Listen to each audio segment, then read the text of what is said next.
يا مساء الفل على كل حبايبي وصحابي واخواتي تبع يوميات ام هنا.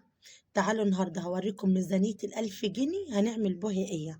معانا النهارده 1000 جنيه، تعالوا اوريكم هنجيبوا بيها ايه، بس من الهايبر، من حاجة نظيفة وحاجة ممتازة وحاجة يعني بأكلها لعيالي يعني تبقى مية مية. جايبة 3 كيلو لحوم، كيلو ستوك وكيلو لحمة مفرومة وكيلو لحمة قطع.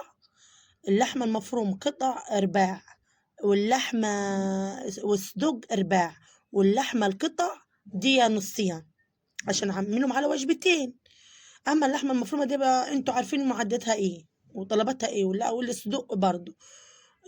كيلو اللحمة يا حبايبي عامل 260 جنيه. أي حاجة في الصدوق، اللحمة المفرومة، اللحمة القطع، الكيلو عامل 260 جنيه. صلاتكم على النبي، هنصلي على النبي ونوحد الله، واللايك اللايك اللايك. تعالى اوريكم بقى ايه البيفي واللانشون اللي انا جبتهم برضو ده، ويقضي الحاجه دي يا جماعه هتقضي معايا الشهر باذن الله. ما دام ذكرنا اسم الله هتقضي الشهر وهتفيد باذن الله. انا جايبه كل علبه اللانشون او البيفي او اللانشون التاني برضو اطياب، حاجه نظيفه وحلوه برضو. اطيابه بتقعد يعني الحته كده، الحته محترمه كده، تعمل رغيف 2 من الفين.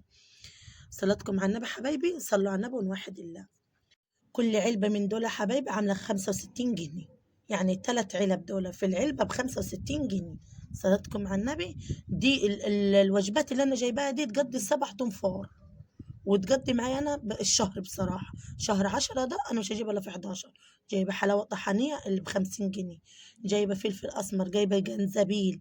الجنزبيل ده جايباه حي عشان ليه المعدات يعني معايا تانية. وجايبة فلفل أسمر، وجايبة كيلو عدس رباع. صلاتكم على النبي، هو فات. وبعد كده جايبه كيلو فاصوليا، والفاصوليا دي برضو انا حبيت اشيلها يعني او اخزنها او افرزها. الحاجه اللي في البيت ما بتخسرش، حتى لو عملتيها بصلصه وطماطم وسبكت لها وكده يعني هتتعشى انت وعيالك والحمد لله يا رب. نقعت الفاصوليا دي، نقعتها ليله والصبح غليتها، وبعد كده بردتها وعبيتها زي ما انتم شايفين. والكيلو طلع معايا بسم الله الرحمن الرحيم، طلع معايا 3 أكياس. وجبة حلوة ال7 تنفار يا جماعة. ربنا يا رب يكرمنا ويوسع أرزاقنا حبايب قلبي، وما تنسوش اللايك والاشتراك لأختكم حبيبتكم. ربنا يا رب يبارك لنا في كل ولادنا وحبايبنا وكل اخواتنا وكل اللي بيتفرج عليا، اللي أنا عارفاهم الغاليين على قلبي وأنا شايفاكوا أهو. وبشكر يا جماعة الناس الجديدة اللي بتخش اللي بتقول لي كومنتات حلوة بتشجعني وبتفرحني، دي أنا حبيت أشكرها.